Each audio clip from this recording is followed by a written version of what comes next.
Supercrack Estrella presenta. La Atlántida es la Antártida donde está el muro anti-zombies. Más allá del muro está la Tierra, infinita, más allá del muro está el virus, que nuestros maestros dejaron tras un muro. Ese parece ser el mensaje de la serie Juego de Tronos, y aunque suena de locos hay una base para creer que todo esto podría tener algo de verdad. Los caminantes blancos son los zombies de toda la vida, y lo mismo que ocurre en la serie de Walking Dead. Los zombies se llaman caminantes, y lo mismo que ocurre en Walking Dead basta solo con morir para que te conviertas en un zombie. En la serie Juego de Tronos tienes que morir en el norte, y con esto ya basta para ser un zombie. El norte de Juego de Tronos es el sur en nuestro mundo. Se conoce que la serie lo hizo así para despistar, y para que no fuera muy claro que ese lugar donde está el muro es la Antártida. El lugar donde está nuestro sur, el lugar donde está nuestro muro que nos separa del virus zombies. Hace 12.000 años había una raza de humanos casi más avanzada que la nuestra. Aquellos seres fueron llamados antidiluvianos por ser antes de que fuera el diluvio. Me estoy refiriendo a la Atlántida, que cada vez queda más claro que es nuestra Antártida, y de esto hay un estudio que lo demuestra, pero de eso hablaremos más adelante. Así que hace 12.000 años los atlantes vivían en una tierra infinita, así como suena la tierra era infinita, no había límites en la tierra, el mundo estaba controlado por reinos, los atlantes dominaban 7 reinos, hoy en día llamados continentes. Lógicamente en una tierra infinita no se podía saber todo lo que había más allá, aunque sí se sabía de la existencia de otros reinos como los hiperbóreos. La Atlántida estaba en lo que nosotros llamamos hoy en nuestros días como Antártida. Los atlantes tenían contactos con los hiperbóreos, unos seres más avanzados que los atlantes, pues controlaban la antimateria para producir energía.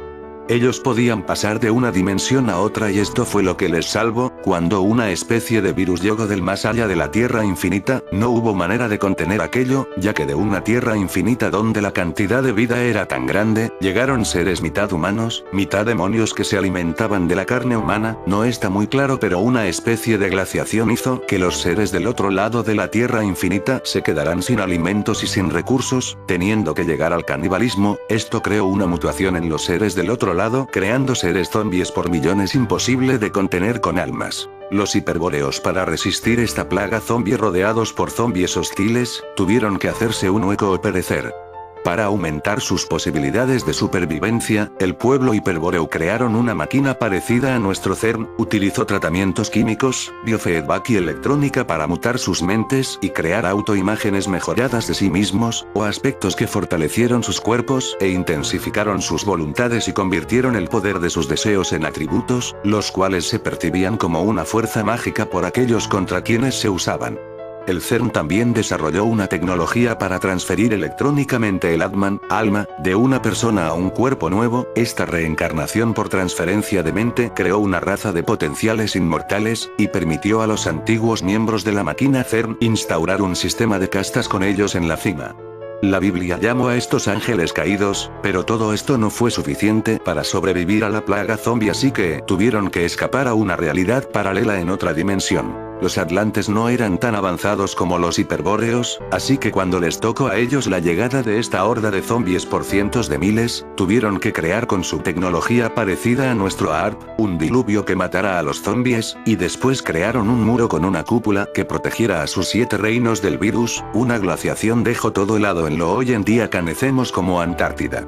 Los atlantes viven bajo el hielo de la Antártida, para algunos son ángeles caídos, para otros son demonios. Los que apoyan la teoría de la Tierra plana son los únicos que nos hablan de este muro. Un conspirólogo explica por qué cree que la Tierra es plana y hay un muro de hielo en la Antártida. El conspirólogo Nathan Thompson sostiene que un grupo de psicópatas gobierna el planeta en la sombra y trata de ocultar la existencia de un muro de hielo en la Antártida. La creencia de que la Tierra es plana en realidad y de que un gobierno mundial en la sombra engaña al público para que crea en un planeta en forma de globo ha ido en aumento durante los últimos tiempos.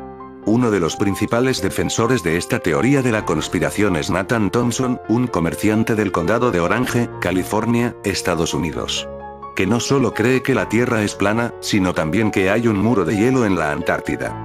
Recordar que en Supercrack Estrella hemos hablado mucho del condado de Orange, todos los satanistas y magos negros del mundo se encuentran aquí. No quiero decir con esto que Nathan Thompson sea un satánico, creo que es una persona que conoce mucho sobre ellos porque vive en el lugar donde están asentados todos ellos. No es el único que sostiene este tipo de ideas polémicas. El grupo de Facebook oficial Flat Earth y Globe Discussion, creado por Thomson en junio de 2016, ya cuenta con más de 37.000 personas que apoyan su teoría sobre nuestro planeta. Hay un muro de hielo en la Antártida que han guardado en secreto desde 1961, afirma el hombre, que nunca ha estado en Antártida, pero ha oído que varias personas han sido encañonadas por intentar investigar el muro del hielo de manera independiente, recoge sus palabras el diario The Sun. Además, Thomson señala que reza cada día para que no me torturen. Realmente creo que estoy en el punto de mira, asegura el hombre, que agrega que no sabe si es la CIA, el FBI, o quien quiera que proteja a estas personas que gobiernan el mundo. Nathan tacha a estas personas de psicópatas. No tratamos con gente normal, afirma, realmente no hay ninguna razón lógica para mentir a todo el mundo y decir que el mundo es plano, aparte de dominar el planeta, robar dinero y confundir a la gente, ese es su plan, explica el hombre la razón por la que los países no reconocen que la Tierra es plana. Por su parte, Spencer Marks, investigador del Grupo de Investigación Independiente, una organización científica escéptica basada en fundamentos científicos, se reunió con Nathan y otros partidarios de la teoría de la Tierra plana. Yo creería en una Tierra plana en un santiamén si hubiera alguna evidencia real para apoyar que ese es el modelo de funcionamiento de la Tierra y del sistema solar, sostiene el investigador independiente. Creo que los Flat Earthers, término que alude a aquellos que creen que la Tierra es plana, se aferran a sus creencias porque esto les hace sentir que tienen un conocimiento especial del que otras personas no son conscientes, opina Marx. La Atlántida podría encontrarse bajo el hielo de la Antártida. El continente helado podría esconder la mítica ciudad perdida a más de 1 kilómetro bajo su superficie, según una hipótesis basada en un mapa medieval otomano. De acuerdo con una hipótesis científica, la Antártida pudo haber albergado asentamientos humanos en épocas prehistóricas. Varios investigadores mencionan que en el lugar se podría encontrar la mítica ciudad perdida de la Atlántida, según reporta Daily Star. Esta hipótesis, propuesta en 1958 por el historiador Charles Al Gore, se conoce como deslizamiento polar.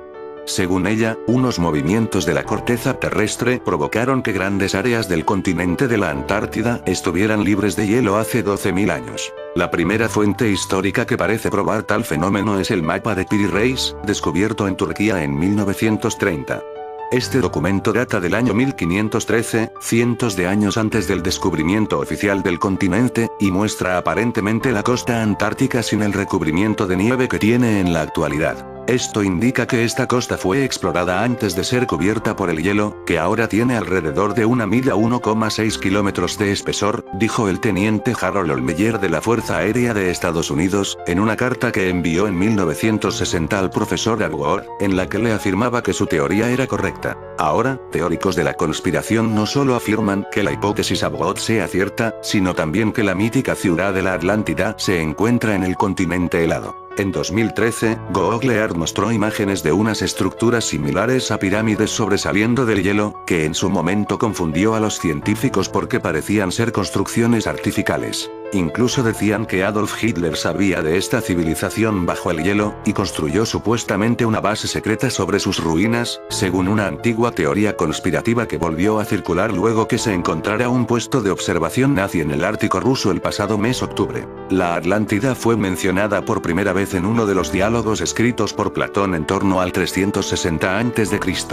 En ellos se describe una ciudad fundada alrededor de 9000 años antes de su tiempo por unos seres que eran mitad humanos, mitad dioses. De haber existido en la realidad, las fechas coinciden con la hipótesis del profesor Al Gore. De acuerdo con una hipótesis científica, la Antártica podría haber albergado asentamientos humanos en épocas prehistóricas. De hecho, varios investigadores mencionan la hipótesis de que en el continente helado podría encontrarse la civilización que Platón lanzó a la fama. Esta hipótesis, propuesta por el historiador y profesor universitario, el estadounidense Charles Hutchins Algod en 1958, es conocida como deslizamiento polar. De acuerdo a la misma, unos movimientos de la corteza terrestre provocaron que grandes áreas de la Antártica estuvieran libres de hielo hace 12.000 años. La primera fuente histórica que parece probar este fenómeno es el mapa de Piri Reis, un fragmento de mapa elaborado por el almirante y cartógrafo otomano Piri Reis en 1513, descubierto en Turquía en el año 1930.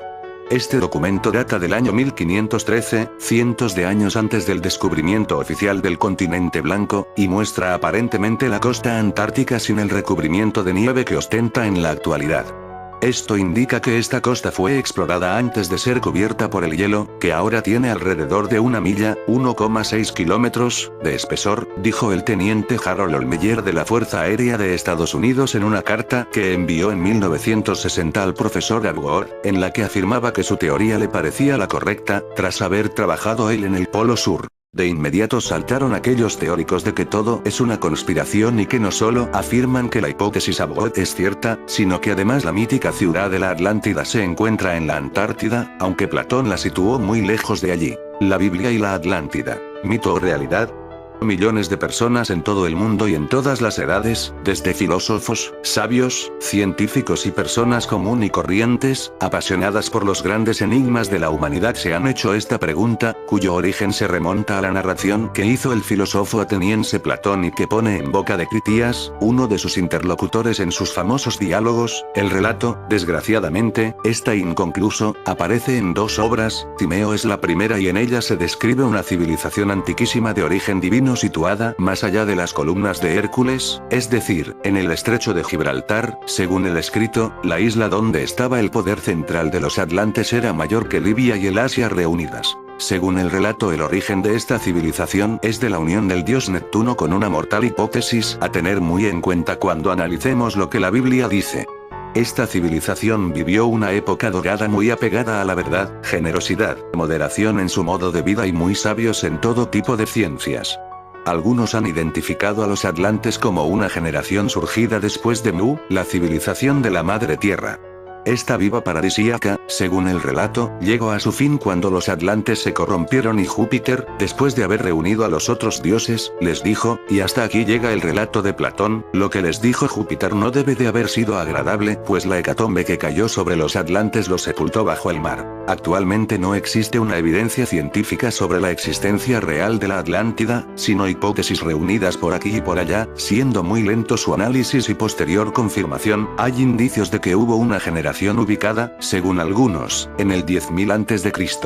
Y que fue la generación de un pueblo de gigantes, tanto en lo físico como en poder y sabiduría, que guiaron un culto de alcance universal basado en la construcción piramidal y dedicado al dios Sol, el Ra de los egipcios, en los solsticios de verano. Esta forma de edificación piramidal está representada en todo el mundo, incluso, según análisis de expertos que estudiaron las fotografías enviadas desde Marte, aparecen en un lugar tan lejano a la Tierra para aquella época que da la impresión, por su estructura y forma, que alguien la plasmó en el valle de Sidonia al norte del planeta rojo, asociándolas a esa civilización increíble que nosotros llamamos los atlantes. Tablillas sumerias describen la interacción entre seres extraterrestres unidos a seres humanos, a quienes les traspasaron gran poder y conocimiento sobre todas las ciencias. La ubicación exacta de la ciudad de la Atlántida es objeto de distintas posiciones, desde el norte de África, cerca de España en Tenerife, hasta quienes la ubican en la Antártida, continente antes cálido y con un medio ambiente casi tropical.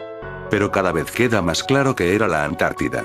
Y que estos atlantes sacrificaron sus vidas para protegernos de lo que hay más allá del muro, el mundo antidiluviano. Nuestra civilización está acostumbrada a la existencia geológica y de biodiversidad actual de nuestro planeta. Para comprender el mundo antidiluviano hay que abrir la mente y enfocarse en un hábitat total y absolutamente diferente a todo lo que nos rodea. Según la Biblia, y sin mayores explicaciones de curiosidad científica, Dios creó los cielos y la tierra, por lo tanto estamos en un terreno en donde, por fe, creemos un acto de creación por parte de un ser todopoderoso, en donde nuestra ciencia no tiene injerencia alguna, y por lo tanto no puede contradecir o negar la teoría creacionista. A continuación vamos a analizar algunas características de este mundo antidiluviano maravilloso que hace miles de años pasó al olvido. Condiciones geográficas. Existía un solo continente o reunión de tierra seca, el famoso Pangea de los científicos, y un lugar, de quizás, solo un 30 o 40% de aguas denominadas mares, distinto a lo que vemos actualmente en que el 70% del planeta es agua y solo un 30% tierra. Las montañas eran de forma distinta a las actuales, es decir, posiblemente no alcanzaban los 1000 o 1500 metros de altura como mucho, pues eran lugares de suaves pendientes y completamente habitables y cultivables. Es por ello que cuando se habla de que el diluvio arrasó con las montañas más altas, no está hablando de la cordillera de los Himalayas o de los Andes, los cuales alcanzan de los 5000 hasta los 9000 y tantos metros. En otras palabras, las grandes cadenas montañosas inhabitables e inaccesibles como las actuales no existieron en el mundo antiguo. Hidrografía. En esos tiempos, según el capítulo 1, 6, 7 de Génesis, la distribución que Dios hizo de las aguas era así. Había agua bajo la superficie de la tierra, sobre la superficie estaban los mares en un solo lugar, luego en la atmósfera existía una enorme cantidad de agua en forma de vapor transparente. ¿Cómo sabemos esto? Cuando Dios desató el diluvio, capítulo 7, 11, dice que las fuentes del grande abismo, es decir, aguas encerradas bajo la superficie, salieron disparadas hacia arriba y hacia los lados, inundando y arrasando con violencia cósmica el mundo de entonces. También dice que las cataratas de los cielos, es decir, las aguas atmosféricas, cayeron desde arriba ininterrumpidamente durante 40 días y 40 noches. Toda esa agua adicional, es lo que hoy hace que un 70% del planeta sea líquido. Si no había lluvia, ¿cómo se regaba la Tierra? El capítulo 2, 4, 6, nos dice que un vapor salía de la Tierra y la regaba, es decir, el calor interno de la Tierra calentaba el agua bajo la superficie a una temperatura adecuada, y ésta filtraba hacia arriba regando continuamente el planeta. Climatología. El clima de aquellos días era realmente el sueño actual de todo científico.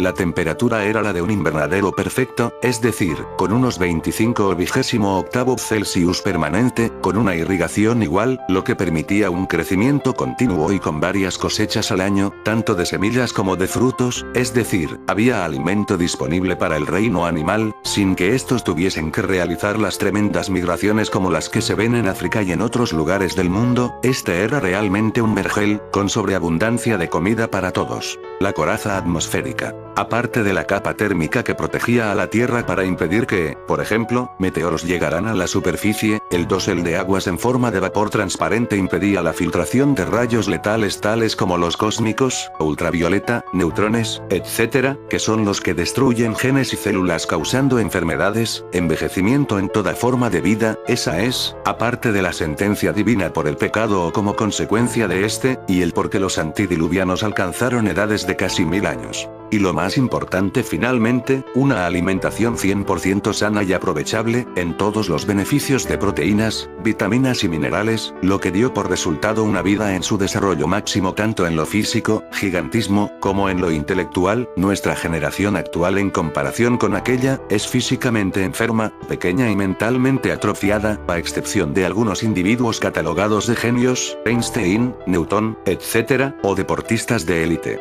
Razas de gigantes. Génesis 6. 4 nos describe dos razas de gigantes, nos dice que había gigantes en aquellos días, estos son gigantes humanos producto de las condiciones naturales anteriores, pero luego dice y también después que los hijos de Dios se llegaron a las hijas de los hombres y les engendraron hijos, estos son los valientes que desde la antigüedad fueron varones de renombre. Estos gigantes de segunda generación eran hijos de ángeles caídos y fueron los llamados Nefilim o hijos de los Anunnakis, término sumerio que significa los bajados del cielo. Estos seres mitad humano mitad ángel, fueron en realidad híbridos, dotados física y mentalmente muy superiores a los gigantes humanos. Ellos fueron los que desataron la ira de Dios, cuando por medio de la violencia, impusieron la religión de templos piramidales de adoración al sol, de los cuales se encuentran construcciones tanto bajo el agua como en tierra en todo el mundo. Esta religión fue impuesta a manera de eliminar todo culto y adoración al creador de la raza adámica. Fue tal el éxito de los Anunnaki que al final solo quedó Noé, como el último que creyó por fe, en el Dios verdadero, por eso, es decir, por su fe fue declarado justo y se salvó. Todo aquello relacionado con naves luminosas y seres o semidioses brillantes bajando de ellas para instruir a la raza de los Atlantes o Nefilim, en todas las ciencias, algunas de ellas muy superiores a las nuestras como está demostrado por los expertos en civilizaciones antiguas, no son nada más y nada menos que la actividad visible de los ángeles caídos, sobre los humanos. Una pregunta: ¿cuál fue el propósito central de instaurar una raza híbrida en la generación postadánica? Satanás sabía de la sentencia que Dios pronunció en el huerto de Edén referente a una simiente, el futuro Hijo de Dios, Jesucristo, que le destrozaría la cabeza, es decir, terminaría con su imperio. Entonces había que corromper la raza humana lo más rápido posible. Para ello el obrar de los Nefilim era ser que la generación humana se corrompiera física y espiritualmente para que el Hijo de Dios no pudiese nacer. La única solución por parte de Dios fue el diluvio universal y, a partir de Noé, generar una nueva raza para cumplir el propósito de la redención miles de años después. Esta es la explicación bíblica a la real existencia de la Atlántida. Sin embargo, no existen, como ya dije, comprobaciones científicas bien documentadas sobre este continente. En cambio, en lo referente a un continente que existió en el Océano Pacífico llamado Lemuria o, que es lo mismo, el continente perdido de Mu, si las hay, el angloamericano James Chukward, un especialista en continentes antidiluvianos, ha expuesto argumentos contundentes que estas razas de gigantes fueron contemporáneas de los supuestos atlantes, y para ello expone pruebas concluyentes. Lo que une a estas generaciones de gigantes es que tanto los lemurianos y los atlantes fueron destruidos en un cataclismo universal, quedando solo los restos de una civilización increíblemente adelantada pero perversa. El libro de Judas en el Nuevo Testamento da una luz brillante sobre el tema que cubre cientos de libros. En él se nos describe que estos semidioses llamados ángeles fueron puestos en prisiones de oscuridad por no haber guardado su dignidad, su alta investidura como hijos de Dios. Estos son los ángeles caídos que interactuaron en el mundo antidiluviano engendrando gigantes híbridos. Después del diluvio trataron de hacer lo mismo y de ahí vemos que la Biblia relata la aparición de gigantes como Goliat y los hijos de Anak, pero Dios en esta ocasión se vio obligado a encerrar a estos ángeles y los gigantes fueron exterminados por la nación de Israel. Libro de Josué. En fin, amigos de Supercrack Estrella, si el video te gustó, pulgar arriba.